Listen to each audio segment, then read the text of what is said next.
Good morning, people. How are you today? Praise the Lord. This is indeed the day that the Lord has made, and we will rejoice and be glad in it. My name is Felix Kilonzo, and I'm so glad that you could join us for today's worship service. It is my prayer that today your life is going to be transformed even through this service as we worship the Lord, as we listen to His word, and even as we participate in the entire service as we are going to be led by the servant of God. So join us as we begin, as we worship Him, as we exhort Him, as we thank Him for all that He has done in our lives. And I know that He is going to do something new in your life today. So get ready to be blessed as you join us for the worship service. Welcome. Bwana Yesu asifiwe.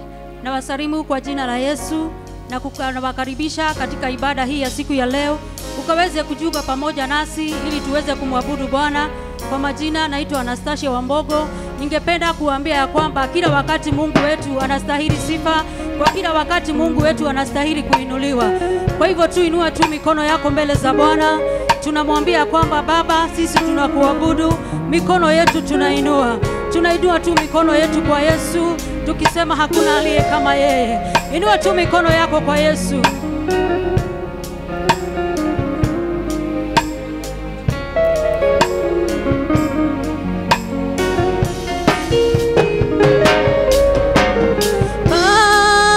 Baba, mimi ninakuabudu. Baba, mimi ninakuabudu. Mbele zako ninainama. Mimi ninakuabudu.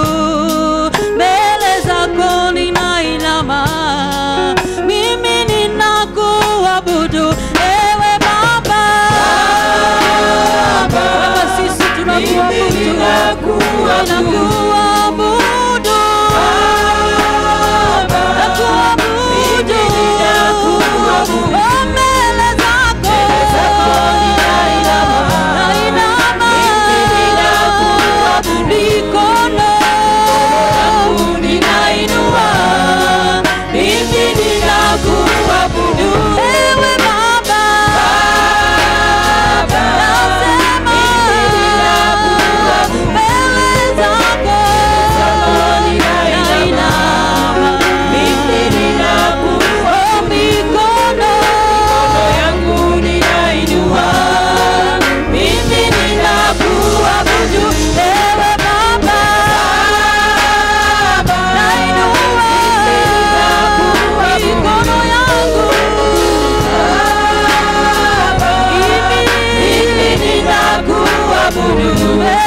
Wanazito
Baba, sisi tunakuabudu, mikono yetu tunakuinulia kama ishara ya kusarenda kwako, tukisema wewe ni Mungu, hakuna aliye kama wewe.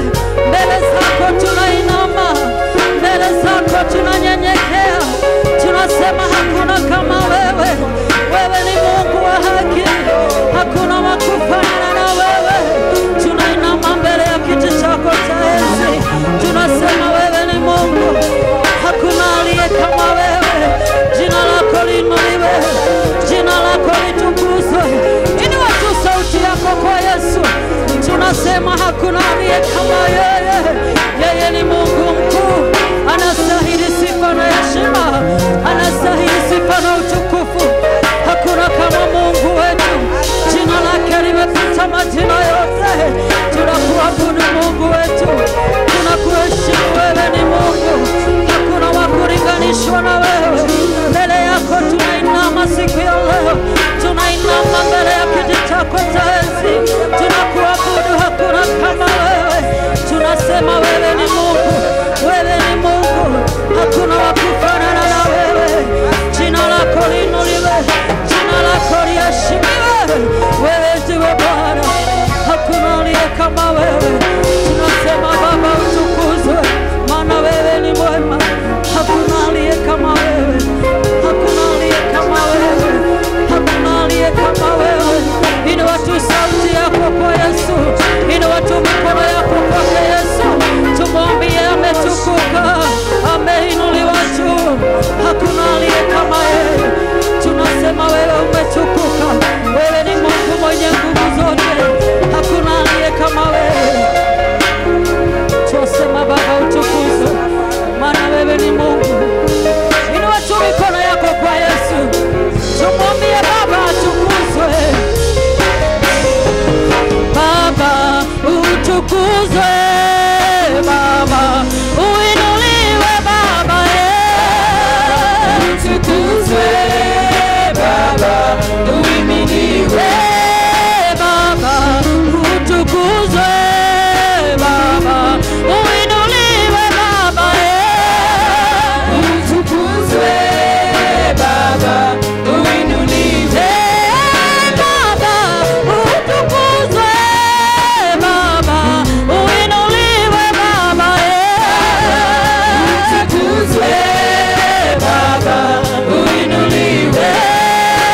Rehema zako, fadhili zako kila asubuhi ni mpya tena, zanifariji moyo niamkapo. Rehema zako, fadhili zako kila asubuhi ni mpya tena, zanifariji moyo niamkapo. Rehema zako, fadhili zako kila asubuhi ni mpya tena, zanifariji moyo niamkapo.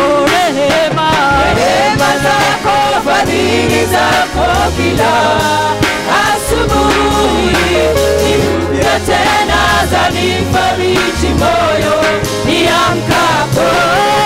Baba utukuzwe, Baba uinuliwe, Baba utukuzwe, Baba uinuliwe, Baba uabudiwe,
unifariji moyo niamkapo.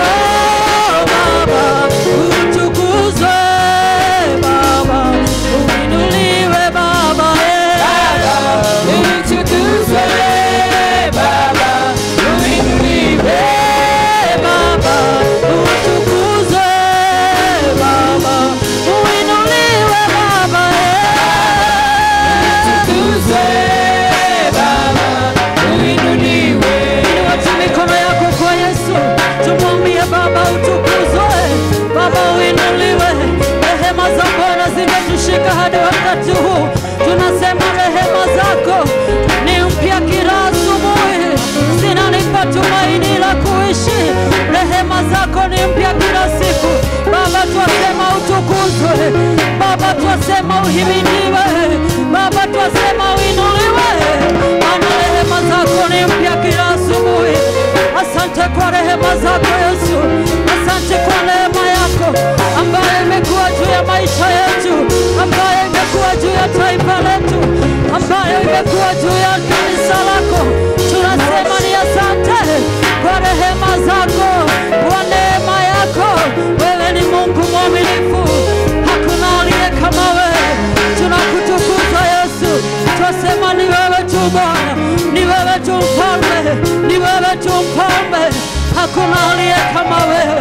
Twainua sauti zetu kwako tukisema Baba utukuzwe kwa wema wako, kwa fadhili zako, kwa umbali umetuleta. Twasema rehema zako ni mpya kila asubuhi. Hatuna Mungu mwingine wa kumwabudu, wa kumheshimu ila ni wewe tu Bwana. Tunakuinulia mioyo yetu Bwana, tunakuinulia sauti zetu Bwana, tunakuinulia mioyo yetu Jehova. Tunasema hakuna kama wewe, hakuna kama wewe Yesu, hakuna kama wewe. Unastahili sifa na heshima. Tunasema wewe ni Mungu, wewe ni Mungu, hakuna aliye kama wewe. Haleluya. Inua tu mkono wako kwa Yesu, tumwambie tu Baba utukuzwe, Baba uhimidiwe, maana hakuna aliye kama wewe. Haleluya, tunaendelea kumshangilia Bwana, tunaendelea kumtukuza Bwana, maana yeye ni mwema. Jiunge pamoja nasi, makofi ya juu kwa huyu Yesu.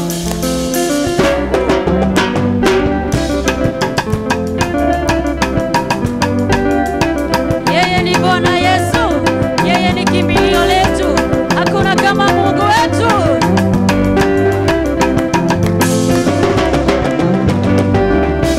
Bwana Yesu Baba, kimbilio langu ni wewe Baba, tumaini langu liko kwako Yawe.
Wow, wow, what a powerful session of worshiping and exalting the Lord. And you know what? The Bible says that God dwells in the praises of his people. And I know right now, as you've praised and worshipped him, I know that his presence is right there with you. And so, without wasting a lot of time, it is that wonderful moment that we get to listen to the word of God as brought to us by his servant Bishop Dr. Charles Marita. And you know what? God has a special word for you today. So be attentive, be alert in the spirit, and I know that God is going to minister to you even through his word. Welcome, man of God.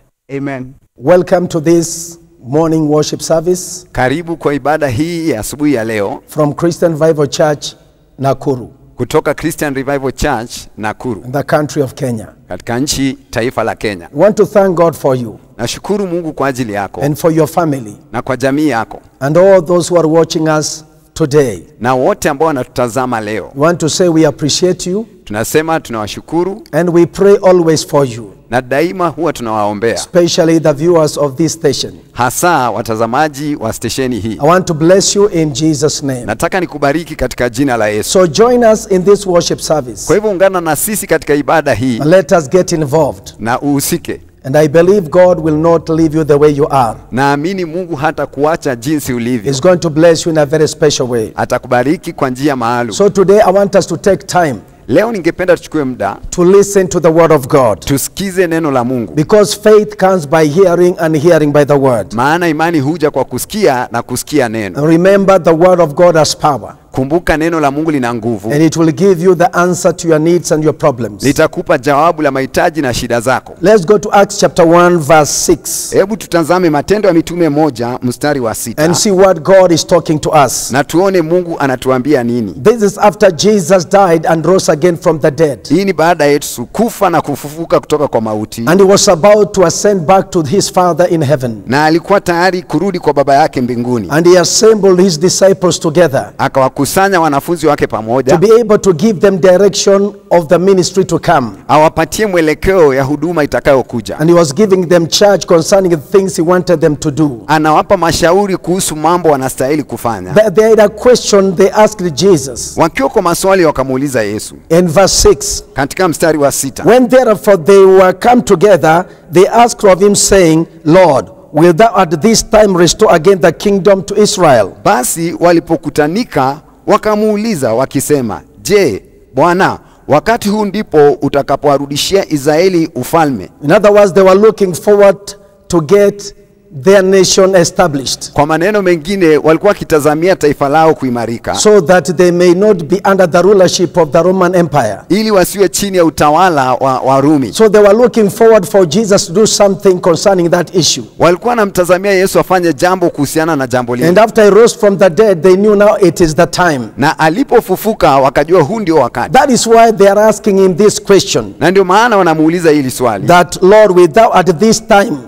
Je, Bwana, ni wakati huu? In other words, there is timing for everything. Hiyo ni kukuambia kwamba kuna wakati wa kila kitu. Time is very essential in our lives, my brothers and sisters. Muda na wakati ni wa muhimu sana kwa maisha yetu, ndugu na dada zangu. But of course Jesus gave them a different answer completely. Naye Yesu akawapatia jawabu tofauti kabisa. And he said unto them, akawaambia, it is not for you to know the time and the seasons. Si kazi yenu kujua nyakati wala majira. Which the Father had put in his own power. Ambao Baba aliweka kwa mamlaka yake mwenyewe. Remember the nation of Israel. Kumbuka taifa la Israeli. All the Israelites. Ama Waisraeli. Were in the hands of God. Wako katika mikono ya Mungu. Their times and seasons were in the hands of God. Nyakati na majira yao yalikuwa kwa mikono ya Mungu. And that is what Jesus is telling them. Na hiyo ndio Yesu anawaambia.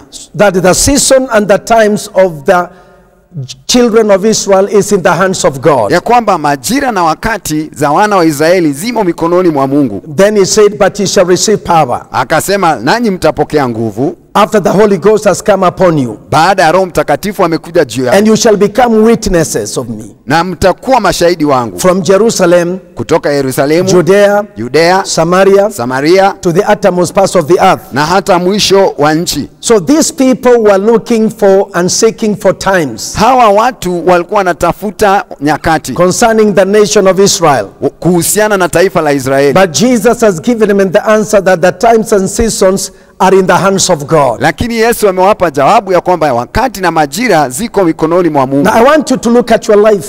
Nataka utazame maisha yako. Each one of us, we have been given time and season in our lives, Kila mmoja wetu amepatiwa wakati na majira katika maisha so yetu, that we may be able to fulfill our purposes here on earth. ili tuweze kutimiza makusudi yetu hapa ulimwenguni. Now I want you to put yourself there. Hebu jiweke pale. The things you want to do in life, Vitu unavyotaka kufanya maishani, the timing and the season for your life. wakati na majira ya maisha I yako. want to ask you a question. What are you doing about it? Nataka nikuulize swali, unafanya nini kuhusiana nayo? That is why it's very important for us to discern times and seasons. Na ndio maana ni ya muhimu tupambanue wakati na majira. If we don't discern times and seasons, then we'll be lost on the road or on the way going to our destiny. Kama hatupambanui wakati na majira, tutapotea katika njia zetu na pia upeo wetu. That's why First Chronicles chapter 12 verse 32 says, Ndio maana Mambo ya Nyakati wa kwanza 12:32 inasema, the Bible says, and the children of Issachar, inasema kwamba na wana wa Isaka which were men that had understanding. ambao walikuwa na ufahamu. Listen, these men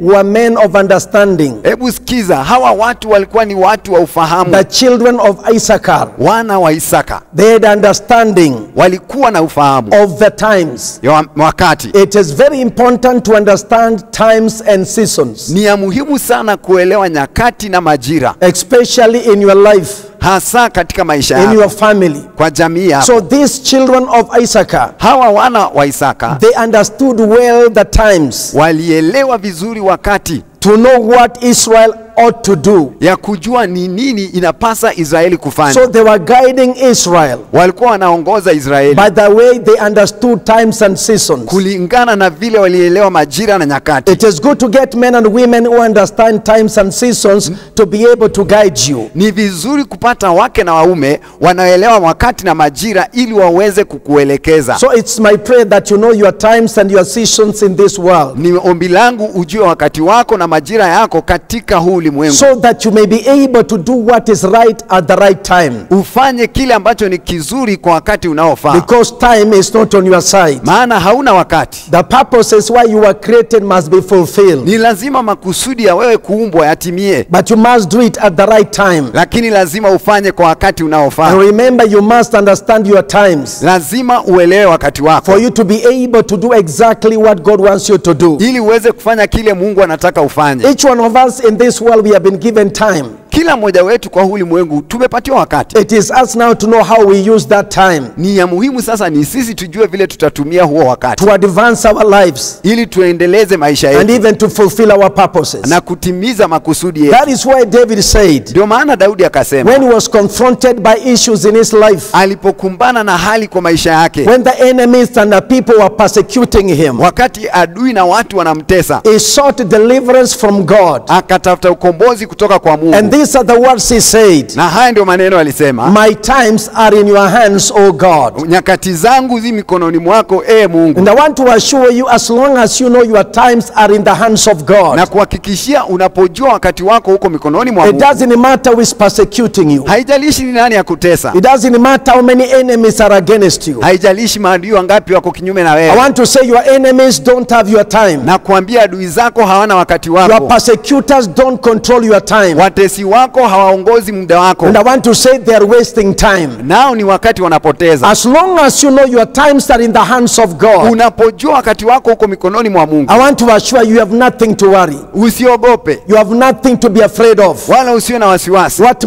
can man and woman do unto you? ya kwamba mwanamke na mume anaweza kufanyia nini. So David knew his times are in the hands of God. Daudi alijua wakati wake huko mikononi mwa That Mungu. is why it is good for you to know your times are in the hands of God. Na ndio maana ni ya muhimu ujue wakati wako huko mikononi mwa Your Mungu. times are not in your situations and circumstances. Wakati wako hauko katika hali zako na mazingira yako. Your times are not in what you are going through life. Wakati wako haumo katika yale unapitia maishani. Your times are not in the hands of the enemy. Wakati wako hauko katika mikono ya adui. Your times are in the hands of God. Wakati wako uko katika mikono ya Mungu. As the times of the children of Israel in the hands of God. Kama vile wakati wana wa Israeli ulikuwa kwa mikono ya Mungu, They were guided by the children of Issachar, waliongozwa na wana wa Isaka, so that they may be able to know what to do at the right time. ili wajue ni nini wanapaswa kufanya kwa wakati unaofaa. The way Jesus told his disciples, Vile Yesu aliambia wanafunzi when wake, they asked concerning the times of the nation of Israel to be able to rule, wakiuliza wakati wana Israeli ili kuweza kutawala, to be able to be a nation, ili waweze kuwa taifa, he told them concerning the season and times, it is in the hands of God. akawaambia mambo ya nyakati na majira yamo mikononi mwa Mungu. And I want to assure you, when the right time comes, God will fulfill his purpose in your life. Na ninakuhakikishia wakati unaofaa ukifika, Mungu atatimiza makusudi I yake. want to say kwa your maisha yako. timetable is in the hands of God. Timetable yako iko katika mikononi ya Mungu. God has arranged your life in a such a way, Mungu amepanga maisha yako kwa njia ya kwamba if you dare to know, ukiweza kujua, he will show you and guide you. atakuonyesha na akuongoze. That is why the Pharisees and the Sadducees, Ndio maana Mafarisayo na Masadukayo when they came to Jesus to ask for a sign, walipokuja kwa Yesu kuuliza ishara, Jesus told them, Yesu akawaambia, how comes you know how to discern the weather or the face of the sky, ni inakuaje mnajua kuelezea mazingara na vile mbingu inakaa, but you could not discern the signs of times? na hamwezi mkapambanua wakati? In other words, you know when it's supposed to rain or when it's not supposed to rain. Kwa maneno mengine, mnajua ni lini inastahili kunyesha, ni wakati upi inastahili kunyesha. You can discern the sky and the weather, Unaweza pambanua anga na pia hali ya hewa, but you don't know how to discern the times. lakini hamjui kupambania nyakati. It is very dangerous to discern things which are happening around you, but never discern your times and your season in life. Ni hatari sana ya kwamba unajua na kupambanua mazingara yako, lakini hujui kupambanua wakati wako. So we should not be majira like yako. Pharisees and Sadducees. Tusiwe kama Sadukayo na Mafarisayo. We should know and discern our times, Tujue na tupambanue wakati wetu. even though our times are in the hands of God. Hata kama wakati wetu uko mikononi mwa Mungu. God has revealed it to us, Mungu ametufunulia, and he has to reveal it to us na ni lazima if atufunulie we want to know our times and our seasons, tukitaka kujua wakati wetu na majira so yetu, that we may be able to fulfill our purposes. ili tuweze kutimiza makusudi yetu. What you do with time will determine whom you become.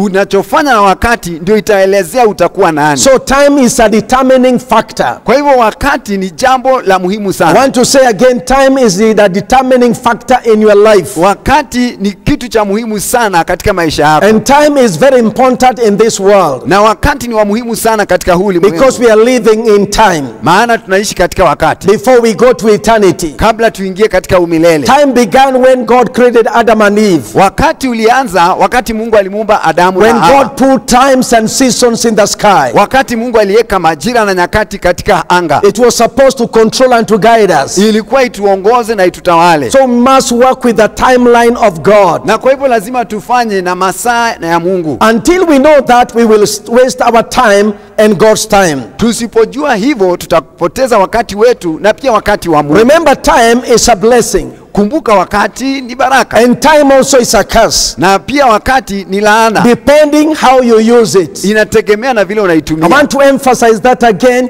Time can be a blessing or a curse depending of how you use it. Nitasisitiza, wakati unaweza kuwa ni baraka ama laana kulingana na vile unatumia. So it's very important for you to know timing is very important in your life. Ni ya muhimu wewe ujue kwamba wakati ni wa muhimu sana maishani mwako. And you're walking and continuing in the timetable of God. Na unatembea na kuendelea katika ramani na time ya Mungu. That is why Paul told the Romans, Na ndio maana Paulo anawaambia Warumi, chapter 13 verse 11. Warumi 13:11, He said these words, akasema maneno haya, and that knowing the time, kwamba na kujua wakati. remember knowing the time, Kumbuka kujua wakati. because time is money, Maana wakati ni pesa. because time is life. Maana wakati ni uzima. Time is very important in the human beings. Wakati ni wa muhimu sana kwa wanadamu. So Paul tells the Romans, Paulo anawaambia Warumi, knowing the time, mkijua wakati, that now it is a high time. ya kwamba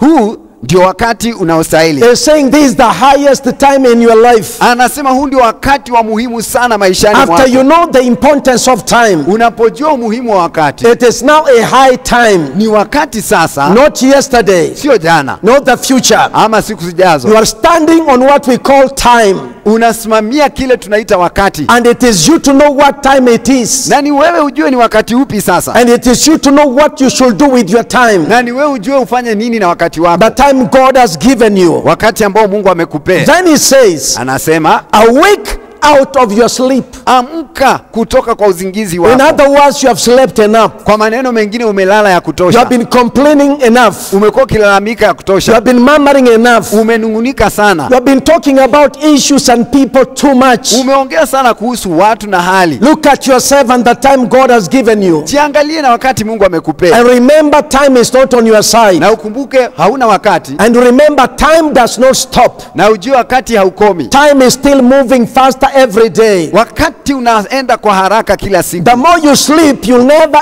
able to be achieving anything. Unapoendelea kulala hautatimiza So chochote. Paul is saying we are awake from our sleep, Paulo anasema amuka kutoka kwa uzingizi knowing wako. that it is time Ukijua ni wakati and it is a high time. na ni wakati unaofaa. We are awake from our sleep. Tuamuke kutoka kwa uzingizi. Then he says these words, Alafu anasema maneno for haya. now Sasa is our salvation nearer than when we believed. wokovu wetu umekaribia kuliko tulipoamini. In other words, God is about to do something in your time. Mungu anaenda kufanya jambo kwa wakati wako. He's going to do something because his time is ripe in your life. Atafanya kitu maana wakati wake umewadia maishani mwako. It is before you. Kwa mbele yako. The salvation of the Lord. Wokovu wa Bwana It is nearer than when you believed. umekaribia kuliko ulipoamini. Then he says, Alafu anasema the night is far spent. usiku umeenda. In other words, you have been walking in your darkness for a long time. Umekuwa ukitembea kwa giza kwa muda mrefu. And God knows your night is now over. Na Mungu anajua usiku wako umeisha. And the day is at hand. Na siku imefika. This is very important in your life and in my life. Hii ni ya muhimu kwa maisha yako na maisha yangu. All the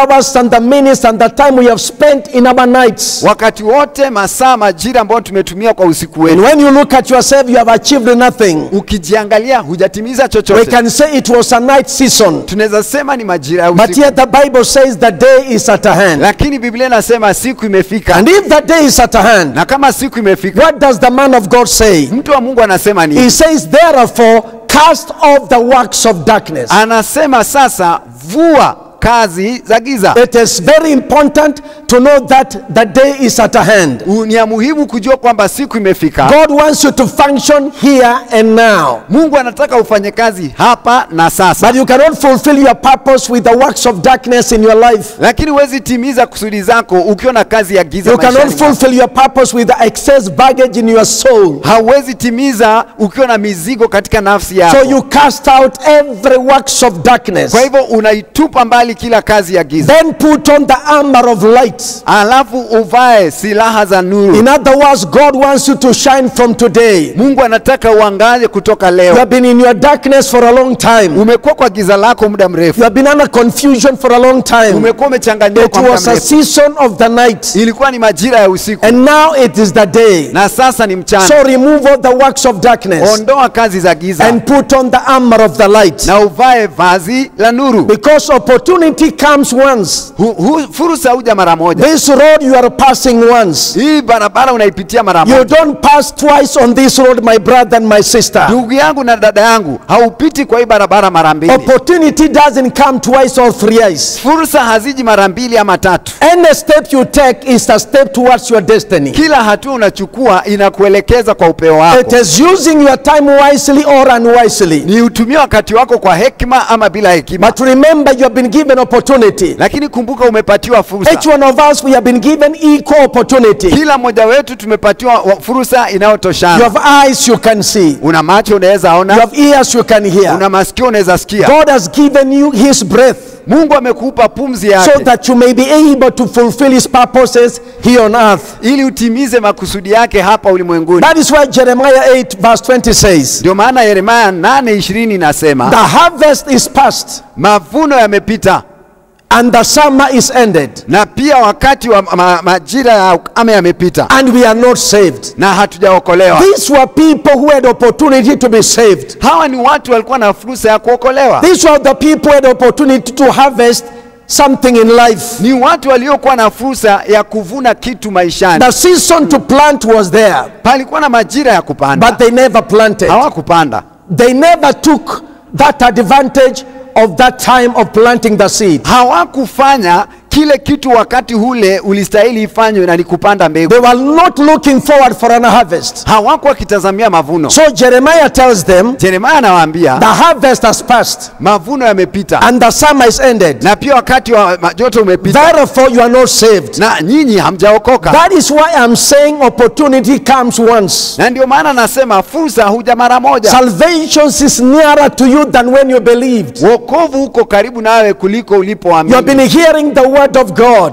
Umekuwa ukisikia neno la You Mungu. have been hearing what Jesus did for you on the cross of Calvary. Umekuwa ukisikia kile Yesu alifanyia katika msalaba Kalvari. But it is you now to take this step Ni wewe uchukue hii hatua, and accept Jesus as your personal Savior, umkubali Yesu kama mwokozi wako, and take in the harvest from the cross. na upokee mavuno kutoka So msalabani. opportunity to be saved is therefore for everyone. Fursa ya kuokolewa uko kwa kila mmoja, But it can be lost for lack of discernment of timing. lakini usipopambanua wakati unaweza ukaipoteza. That is why it is good to discern your times and your seasons. Na ndio maana ni muhimu upambanue makati na majira. You are there at the right time and this is your time. Uko pale kwa wakati unaofaa, na huu ndio wakati wako. There are men and women who are standing where you are standing today. Kuna watu wanasimama pale umesimama There are leo, men who stood where you are standing today. na kuna wale walisimama mahali There umesimama are leo. people sat where you are sitting today. Kuna watu waliketi mahali umeketi There are leo. people walked the same road you are walking Na today. hiyo njia unapitia, kuna watu walipitia, But they never harvested a thing. lakini hawakuvuna chochote. They never achieved anything in their lives. Hawakupata chochote maishani They mwao. played a game of a fool. Walicheza mchezo wa wapumbavu. They had erred exceedingly like Saul, the king of Israel. Wakafanya makosa kama Sauli mfalme wa And Israeli. they died crying. Wakafa wakilia. They died saying lost opportunity. Walilia, walikufa wakisema nimepoteza nafasi. They had time but they blew it up.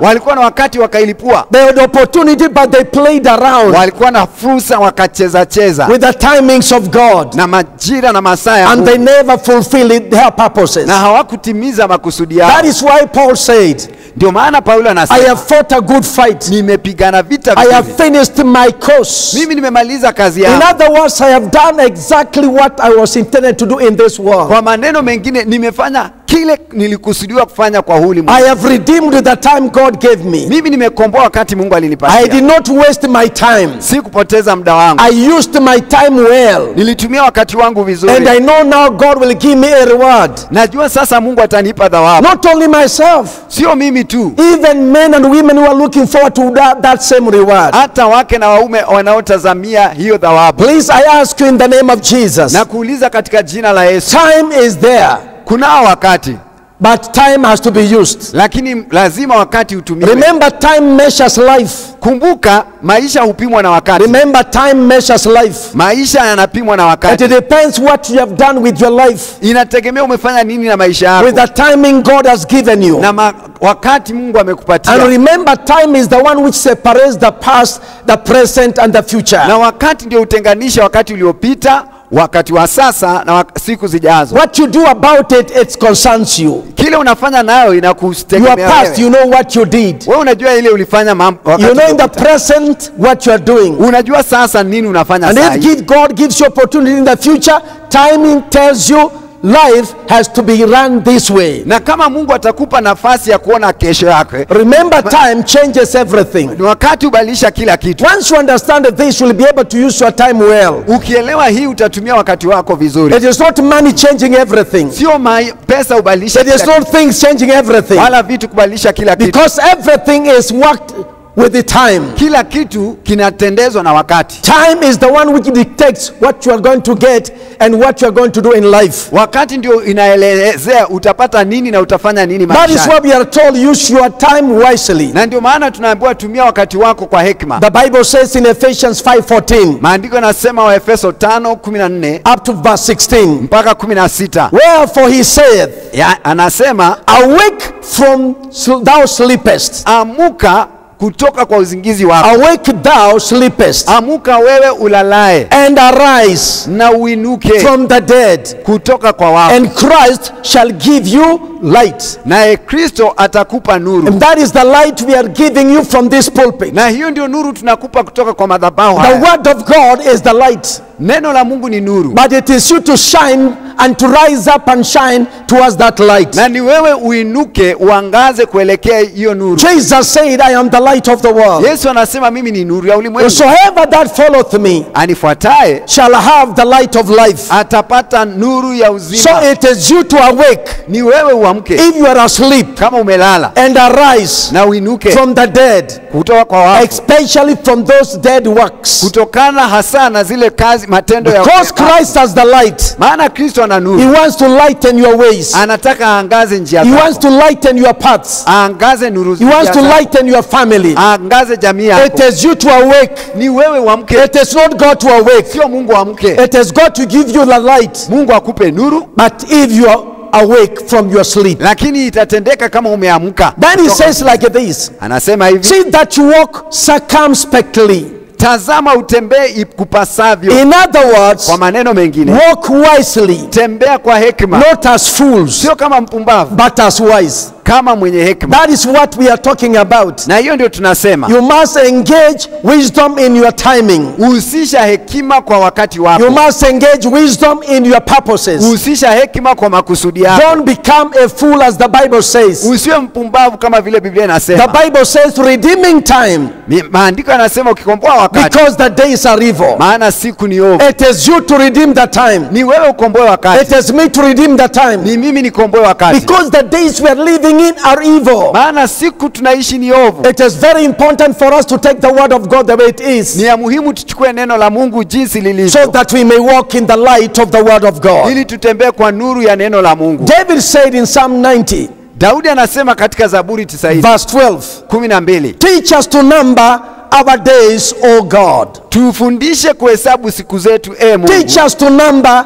our days, O God. Tufundishe kuhesabu siku zetu, Mungu. This is a man who knew the importance of time. Huyu ni mtu alijua umuhimu wa wakati. He knew that the days he has are borrowed times. Alijua siku alizo nazo ni za kuazimwa. And he told God to teach him concerning the days is having in this Na world, akamwambia Mungu amfundishe kuhusiana na siku alizo nazo katika ulimwengu, so that he may apply his heart unto wisdom. ili aupeane moyo wake kwa hekima. Remember, Paul says, redeem time, for the days are evil. Kumbuka Evil. Paulo anasema komboa wakati, maana siku ni ovu. Walk with the wisdom. Tembea na hekima. Your days which you have in this world are very short. Siku zako ulizo nazo kwa huu ulimwengu ni fupi, They are limited. zimepungukiwa. You can count them because God has already counted them. Unaweza hesabu, maana Mungu ashazihesabu. God knows your last step towards eternity. Mungu anajua hatua yako ya mwisho ili uingie katika He knows umilele. the steps you have taken from childhood. Anajua hatua umechukua tangu uwe mtoto, And he knows the last step you are going to make in this world. na anajua hatua ya mwisho utakaochukua kwa huu So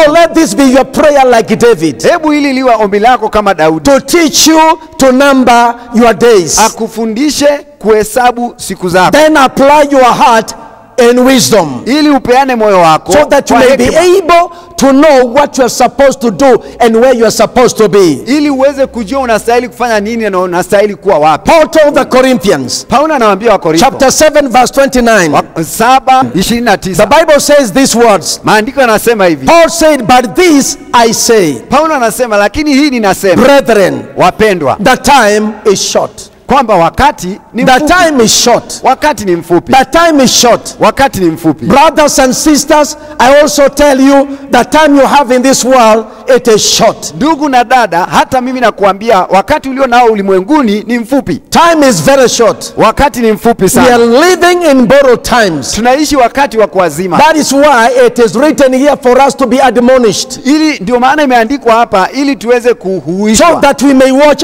out, ili tuchunguze, so that that we may not play with time, ili tusicheze na muda, because time is not long as you think. maana hauna wakati mrefu kama vile unafikiri. Years are not on your side. Miaka haiko upande yako. David said, if a man lives 70 or 80 years, it is by the grace of God. Daudi anasema mtu akiishi miaka 70 ama 80 ni kwa neema ya So Mungu. it is good to understand that life is very short. Ni ya muhimu kuelewa kwamba maisha ni mafupi. And time given to you is not the way you think. Na wakati uliopatiwa sio vile unafikiria. Use it wisely. Tumia kwa hekima. So don't lose the opportunity God has given you. Usipoteze fursa Mungu amekupatia. Use it and be blessed. Itumie na ubarikiwe. Use it and become a blessing. Itumie na ukue baraka. Use it and increase. Itumie na uongezeke. It's very important. Ni ya muhimu. That is why the Bible says Ndio maana Biblia inasema in Luke chapter 19 verse 41. Luka 19:41. I want us to read that scripture. Ningependa tusome pamoja Luke 19 Luka 19 verse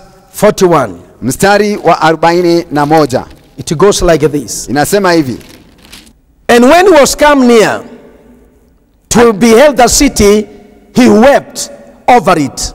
Alipofika karibu, aliuona mji akaulilia, And he said these words, akisema, if thou hadst known, even thou at least in this thy day, the things which belong unto thy peace, but now they are hid from your eyes. akisema, laiti ungalijua hata wewe katika siku hii yapasayo amani, lakini sasa yamefichwa machoni pako. You see, these people are very blind. Hawa watu walikuwa vipofu. Their timing was very near. Wakati wao umekaribia. Their peace was very close. Amani yao iko karibu. But the Bible says it was hid from their eyes. Lakini maandiko yanasema ilifichika kwa macho They yao. did not discern their times. Hawakupambanua wakati wao. They did not discern the day of their visitation. Hawakupambanua siku walipotembelewa. It is very important for us to discern the day of our visitation. Ni ya muhimu tupambanue siku ya kutembelewa. God wants to give you peace. Mungu anataka kukupa God amani. wants to give you joy. Anataka akupe furaha. And I pray that God may not weep over you, Naomba kwamba Mungu asilie juu yako. because you are not discerning your times and your Kwa seasons. sababu upambanui wakati wako na majira You yako. don't at least this is the day of your blessings. Haujui kwamba hii ni siku ya baraka yako. You don't at least this is the day of your salvation. Haujui ni siku ya wokovu wako. You don't know that this is the day of your advancing higher and forward. Haujui ni siku ya wewe kupanda juu na kusonga mbele. So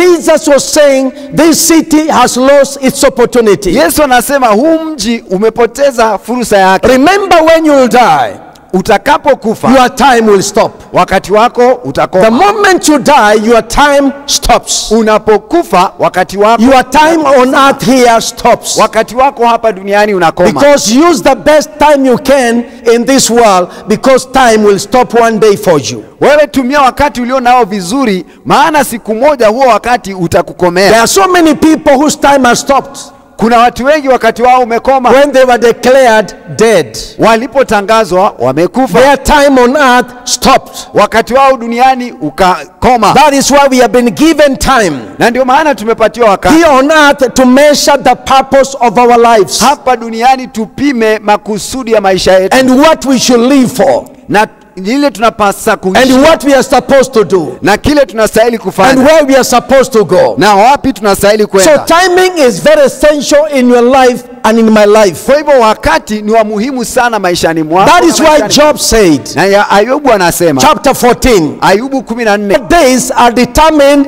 by the number of our months and with the years with God. siku zetu zinaelekezwa kulingana na miezi yetu na miaka yetu ndani ya Mungu. Our days are determined Siku zetu and the number of our months are with God. na hesabu ya miezi yetu iko na Mungu. God has appointed our bounds that it cannot pass. Mungu amehesabu kwamba haiwezi kapita. In other words, there is a boundary. Kwa maneno mengine kuna You mpaka, will never pass that boundary. hautawahi pita huo Your mpaka. days are numbered. Siku zako My zimehesabiwa. days are numbered. Siku zangu zimehesabiwa. Remember here the Bible says our days are determined. Hapa maandiko yanasema siku zetu zishawekwa. Already God knows how many years you live in this world. Mungu tayari anajua utaishi miaka ngapi But He duniani. wants to make sure that you do the right thing Lakini anataka kuhakikisha unafanya jambo and la use those years and months right. na utumie hiyo miaka na miezi Because your ipasavyo. months and your years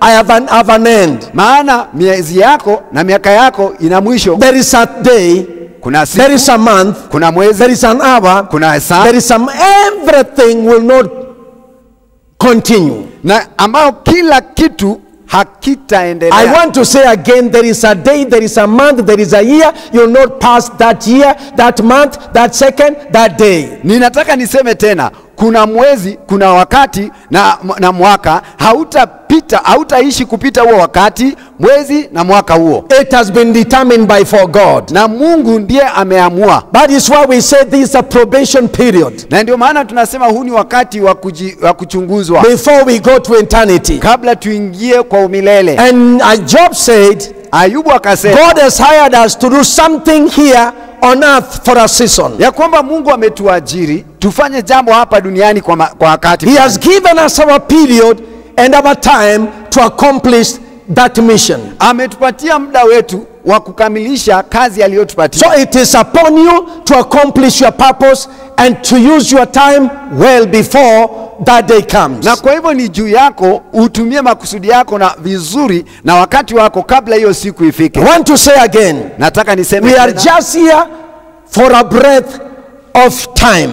Tuko hapa kwa pumzi tu ya wakati. The moment you are born, you started breathing. Ulipozaliwa ulianza kupumua. When you leave this world, that's the last breath here on earth in this body. Utakapotoka duniani ndio itakuwa pumzi ya mwisho katika ulimwengu na kwa huu. So don't waste God's breath. Kwa hivyo usipoteze pumzi ya Mungu. Use it right. Tumia vizuri. For the glory of God. Kwa utukufu wa Mungu. Ecclesiastes 8:6 says this. Mhubiri 8:6 anasema hivi. Every purpose has time.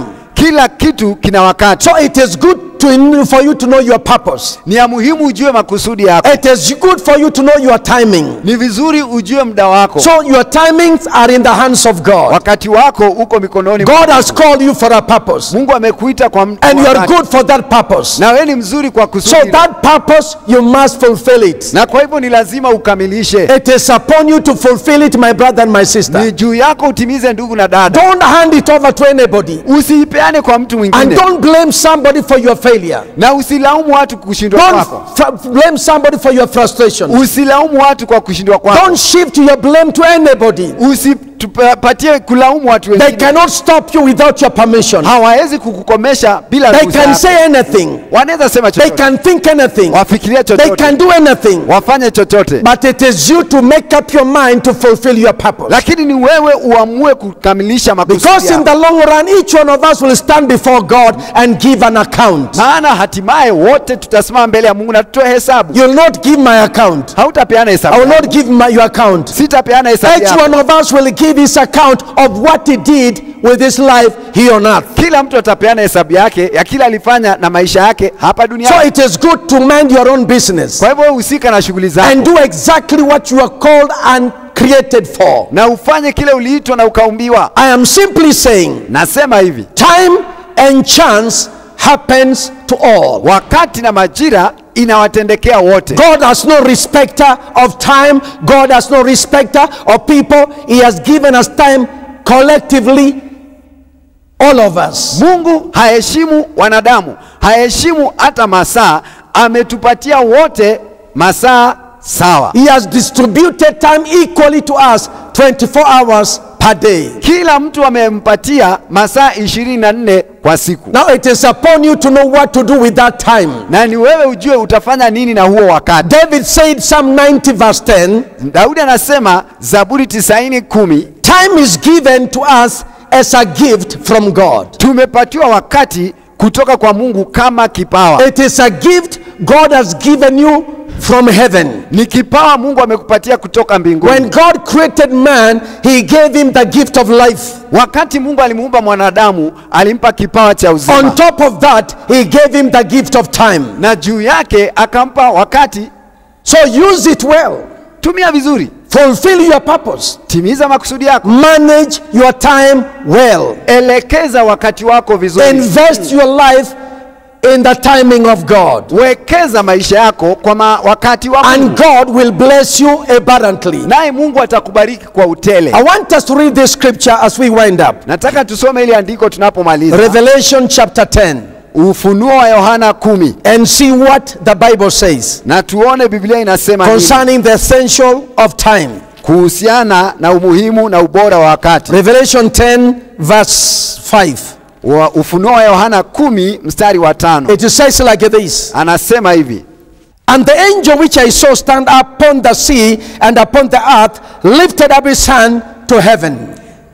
Na yule malaika niliyemwona akisimama juu ya bahari na juu ya nchi akainua mkono wake wa kuume kuelekea mbinguni. And he did this, he swore, na akaapa, by him that liveth forever and ever. Kwa yeye aliye hai hata milele. Remember, you are not eternal, but God is eternal. Wewe si wa milele, lakini Mungu ni wa milele. We are talking about the one who was not yesterday, who was not today, who was not tomorrow, is forever and ever. Tunaongea kuhusu yule ambaye hana jana, hana juzi, hana kesho. Yeye amekuwa milele na milele. It's the same yesterday, today and forever. Ni yule jana, leo na milele. So an angel swear by him that liveth forever and ever. Malaika anaapa kwa yeye aishie milele na milele. And the Bible says the creator of heavens. Na Biblia inasema aliyeziumba mbingu. And the things that are therein. Na vitu vilivyomo. And the earth and the things that are therein. Na nchi na vitu vilivyomo. And the sea. Na bahari. And the things which are therein. Na vitu vilivyo ndani ya bahari. Then listen the last statement. Hebu sikiza usemi wa Mungu. He said these words. Akasema maneno haya. That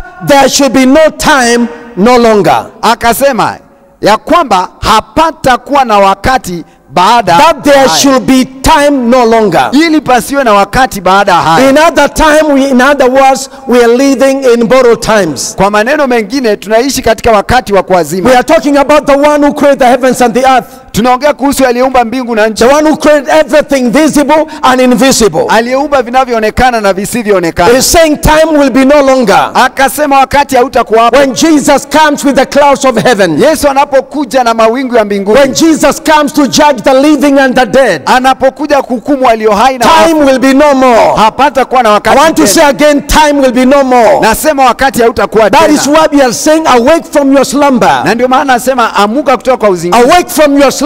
Amuka kutoka uzingizi. Cast away the works of darkness. Tupa mbali kazi za giza. May God give you the armor of light. Mungu akupe vazi la nuru. Shine in your time. Ng'aa katika wakati wako. Shine for your purpose. Hebu ng'aa kwa makusudi yako. Do the purposes of God in this world. Fanya makusudi ya Mungu kwa ulimwengu. And I want to say very soon we are going home. Nasema karibuni tunaenda nyumbani. I want to say we are tenants here. Sisi hapa ni wapangaji. We are tenants in this world. Sisi ni wapangaji kwa ulimwengu. We are going to eternity. Tunaenda kwa umilele. We are going home. Tunaenda nyumbani. Jesus said I'm going to prepare your place. Yesu anasema naenda kuandalia mahali. After I prepare place I will come back. Baada ya kuandaa nitarudi. So that wherever I am you may be there also. Ili nilipo nanyi muwe. That is the desire of every believer. Na hiyo ndio hamu ya kila mwamini. That's the desire of every child of God. Hiyo ndio hamu ya kila mwana wa Mungu. But you see timings are not on your side. Lakini hauna wakati. You have been given a borrowed time. Umepatiwa wakati wa kuazima. Use your time wisely. Tumia wakati wako kwa hekima. Commit your life to Jesus Christ. Peana maisha yako kwa Yesu. Commit your ways to Jesus Christ. Peana njia zako kwa Yesu Kristo. The Bible says that day is now. Biblia inasema siku ni sasa. The time is now. Wakati ni sasa. The time to be saved is now. Wakati wa kuokoka ni sasa. The time to walk in the light of the word of God is now. Wakati wa kutembea kwa nuru ya Mungu ni sasa. And I want to assure you today. Na kuhakikishia leo. As the Bible says in Ecclesiastes.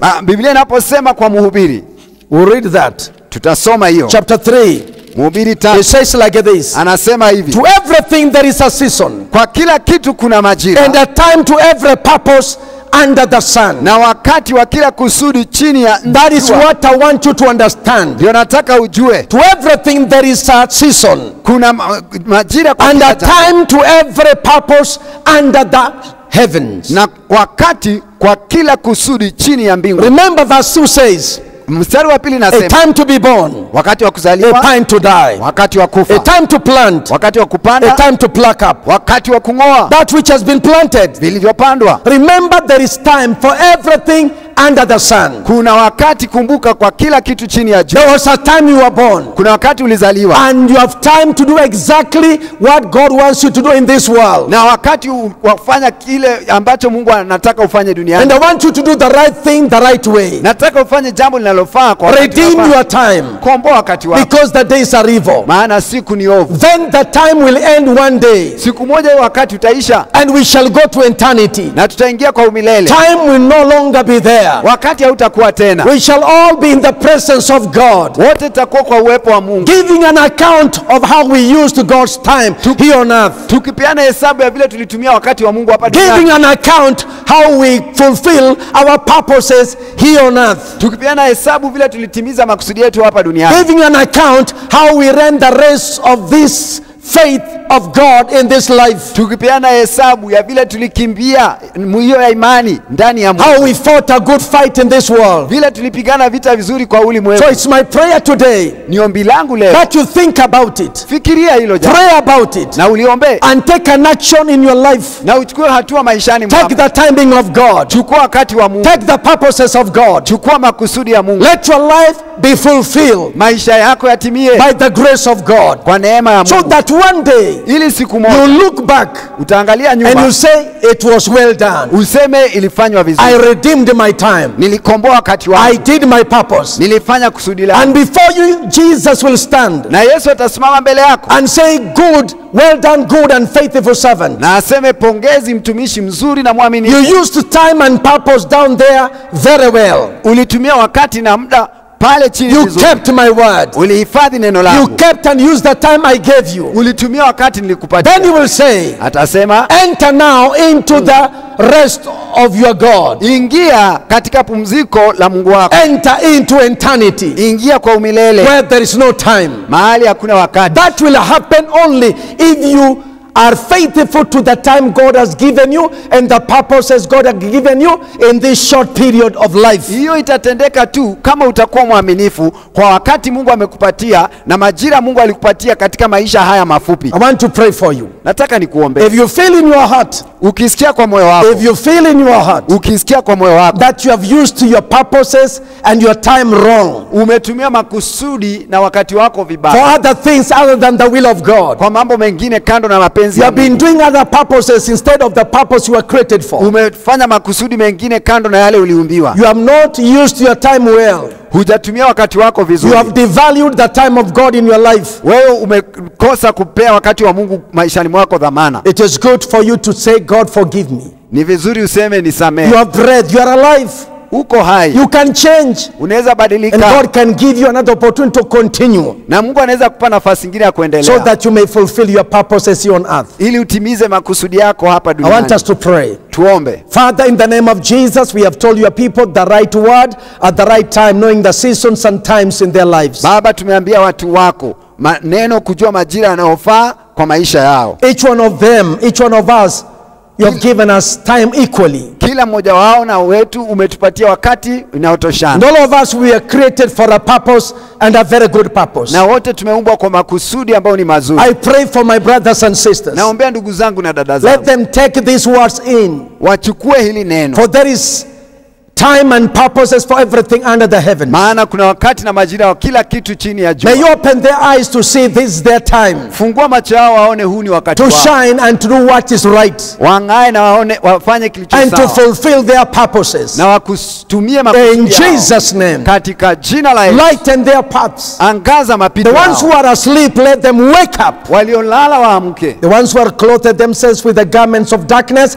let them cast them away. waliovalia mavazi ya giza wavue, And let them put on the armor of light wavae mavazi so that they may be able to shine as the children of God. ili wang'are kama watoto wa Mungu. I thank you, Father, Asante Baba, because I know you have done it. maana najua umetenda. In Jesus' name I pray. Katika jina la Yesu nimeomba, Amen. amen. Read those scriptures again and again Soma hayo maandiko tena na and tena, remind yourself you are here for a purpose. na ujikumbushe uko hapa kwa And kusudi time is not on your side. na hauna wakati. This time in our worship service, Wakati huu kwa ibada yetu as we conclude, tunapomaliza, I want us to give what God has given us. nataka tutoe kile Mungu ametupatia. Let us give our sacrifices. Tutoe dhabihu Let zetu, us give our substances. tutoe mali yetu, Anything you have in your heart, chochote ulicho nacho kwa moyo wako, put it into action. wewe itendeze It kazi. is time to give according to the scriptures. Ni wakati wa kutoa kulingana na And maandiko, a giver never loses. na anayotoa hapotezi. God will bless you. Mungu atakubariki. Not because you have given, Sio kwa sababu umepeana, because you love him. lakini kwa sababu And unampenda. because you love him, Na kwa sababu unampenda, that is why you give. ndio maana unatoa. Because there are people who give without loving God. Maana watu hupeana wengine na hawampendi If Mungu. you love God, that's the best thing you have done for yourself. Kama unampenda Mungu, hiyo ndio kitu kizuri umejifanyia. Now invest in the kingdom of God, Sasa wekeza kwa ufalme wa Mungu, so that in heaven you may get a reward. ili mbinguni upate thawabu. The pay bill is down there. Pay bill yetu iko hapo Give chini. as the Lord has prospered you. Toa kulingana na vile ambavyo Mungu In amekufanikisha. Jesus' name. Katika jina la Yesu. Father, I bless every giver this day in Jesus' name. Baba, nabariki kila mtoaji katika jina la A Yesu. giver never loses. Anayetoa hapotezi. You have said you love a cheerful giver. Unapenda yule anayopeana kwa So as furaha. they give cheerfully, Wanapopeana kwa furaha, may you bless them cheerfully. wabariki kwa furaha. May you restore unto them everything they have ever lost. Warejeshe chochote wamewahi poteza. May they receive 1,000-fold. Wapokee mara I 1000. bless them in Jesus' Na name, wabariki katika jina la and Yesu. rebuke the devil for their sake. Na kemea adui kwa niaba yao. Open the windows of heaven, shower down blessings until they have no place to put them. Fungua madirisha ya mbinguni, wanyeshe baraka wakose mahali pa In kuweka. Jesus' name, Katika jina la Yesu. amen. Amen. Otherwise, God bless you Mungu akubariki and God keep you. na kuhifadhi. I also want to take this opportunity Ningependa pia kuchukua fursa hii to announce this announcement to you. kuwafanyia tangazo hili From Tumaini Television, kutoka kwa Tumaini Television. we are going to have a conference, Tutakuwa na kongamano. fire conference, Kongamano la tunaita from Fire Conference. 23rd of this month of August Kuanzia tarehe 23 mwezi huu wa 8 up to 30th of this month of August. hadi tarehe 30 ya mwezi huu wa 8. We are going to come to your screen, Tutakuja kwa runinga yako wherever you are, popote ulipo, to share with you the love of God. tushiriki na wewe upendo wa Mungu. And the theme and the topic will be, it is time. Na kwa kichwa na mada yake itakuwa kwamba huu ndio wakati. It is time. Huu ni wakati. So I want to welcome you warmly. Nataka nikukaribishe. Follow us in this fire conference. Hebu fuatana nasi katika kongamano hili la There are Fire so many Conference. speakers who are going to minister. Wahubiri wengi watahubiri. I'll also be there. Nitakuwepo pia So I want to welcome you warmly. na kukaribisha kabisa. Follow us in this Tumaini Television channel. Wewe tufuate katika hii channel yetu ya Tumaini It will Television. be from 9:30 in the morning up to evening. Itakuwa inaanza saa 3 asubuhi na saa 3:30 mpaka jioni. Various speakers will be ministering, Wahubiri kadhaa watakuwa wakihubiri, praising God and worshiping Him. wakimsifu Mungu na kumtukuza. We are going to have a wonderful time in the presence of God. Tutakuwa na wakati maalum sana kwa uwepo wa I Mungu. want to say welcome, and again I say welcome. Nataka kusema karibu na tena nasema karibu. Let us redeem time. Na tukomboe wakati. Let us feed our spirits Tulishe roho zetu for eternity. kwa sababu ya umilele. Otherwise, I bless you in Jesus' name. Na kubariki katika jina la I Yesu. pray that you may increase and multiply. Uongezeke na kujumulika. May the Lord do you good all the days of your life. Mungu akutendee mema siku zote za maisha yako. May God bless your family. Mungu abariki jamii yako. And may God help you where you are today. Mungu akusaidie pale ulipo leo. May the light of God shine upon you. Nuru ya Mungu May ikuangazie. the blessings of God come upon you Baraka za Mungu zije juu and yako overtake you. na zikupite. May the Lord surround you with a wall of fire. Mungu akuzingire na ua la moto. May God help you to fulfill your purpose. Mungu akusaidie kutimiza makusudi May you yako. enjoy serving Him. Ufurahie kumtumikia In Jesus' name. katika jina la Yesu. Amen. Amen. God bless you until next week. God keep you and God bless you. Mungu akubariki. Tuonane wiki ijayo na Mungu akuhifadhi. Amen. Amen.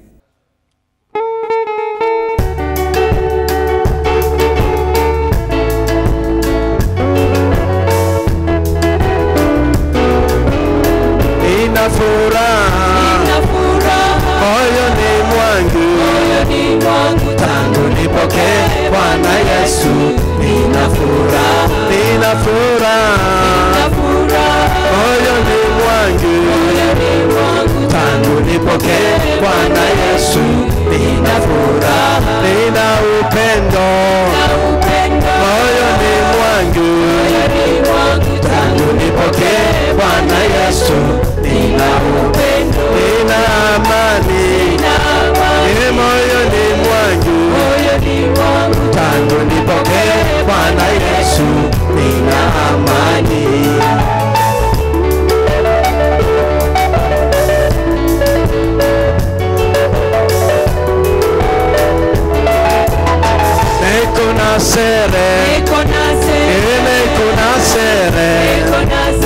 Fuma nigushire Bwana Yesu. Niko na nasere, niko nasere, fumani musire Bwana Yesu, niko nasere, niko na kudima, niko na kudima, fumani musire Bwana Yesu, niko na kudima, niko na irangi, niko na irangi, fumani musire Bwana Yesu, niko na irangi. Hallelujah, hallelujah, tangu nipoke Bwana Yesu, hallelujah, hallelujah, hallelujah, tangu nipoke Bwana Yesu, hallelujah. Ninakupenda, ninakupenda, tangu nipoke Bwana Yesu, ninakupenda. Yesu ni mwema, Yesu ni mwema, tangu nipoke Bwana Yesu, Yesu ni mwema, Yesu ni mwema, Yesu ni mwema, tangu nipoke Bwana Yesu, Yesu ni mwema.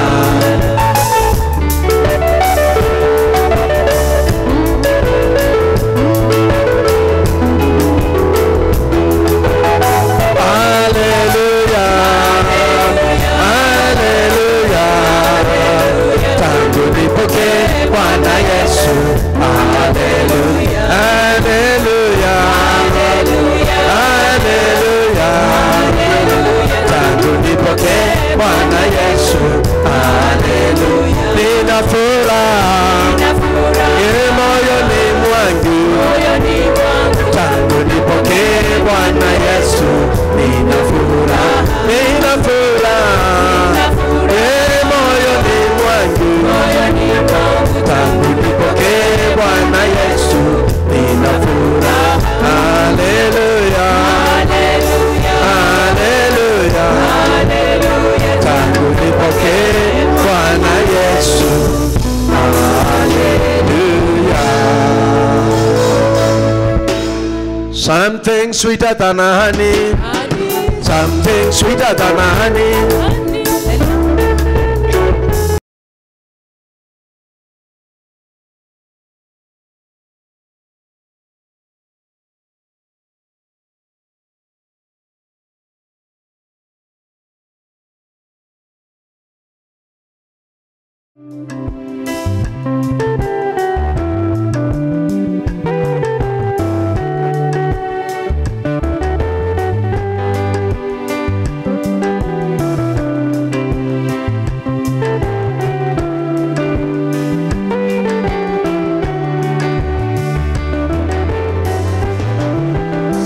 Usiwe na mashaka, je, utakula nini?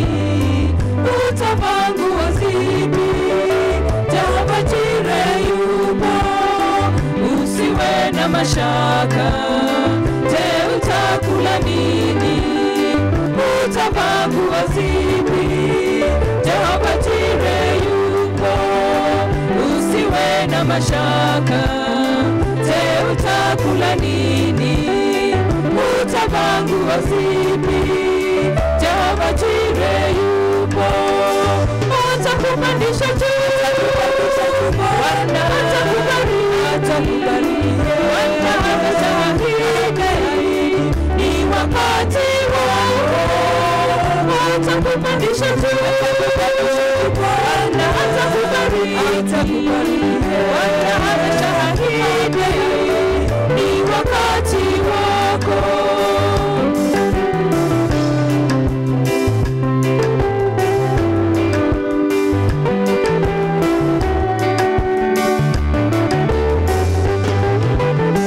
Tazama ndege wa anga, hawapandi hawavuni, lakini Mungu Mwenyezi huwa karibu. Tazama ndege wa anga, hawapandi hawavuni,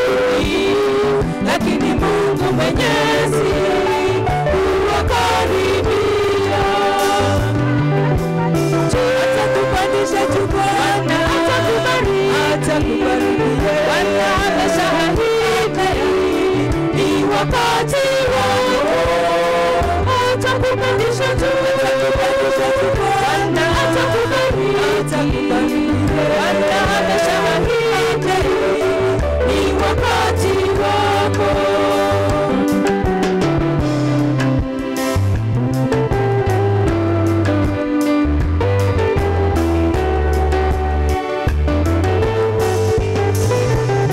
Mungu mwenye fedha na dhahabu zote, atakubariki. Mungu mwenye fedha na dhahabu zote, atakubariki. Atakupandisha juu, Bwana atakubariki. Bwana ameshahidi ni wakati wako, atakupandisha juu, Bwana atakubariki. Bwana ameshahidi ni wakati wako.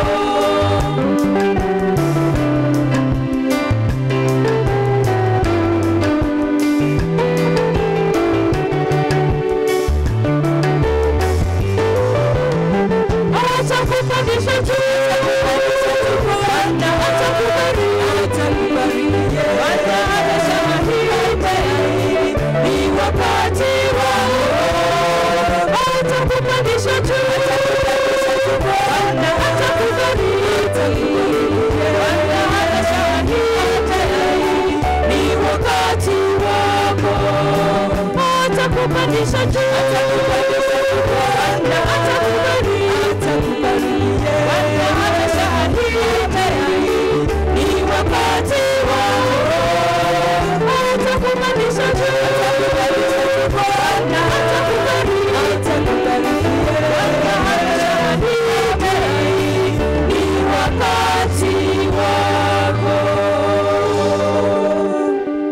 Wow, what a powerful worship service that we've had. What a powerful word that we have received from the servant of God. And I know that God is watching over that word to perform it in your life and even in your family. So get hold of that word, run with it, believe in it, and I know that his word is going to work in your life. So from us here in Tumaini TV, as is to say, thank you so much for joining us for today's worship service, and to pray that God will continue to bless you and to cause his face to shine upon you and to give you peace in all that you do. So do have a blessed Sunday afternoon and a great week ahead. The Lord bless you. The Lord do you good.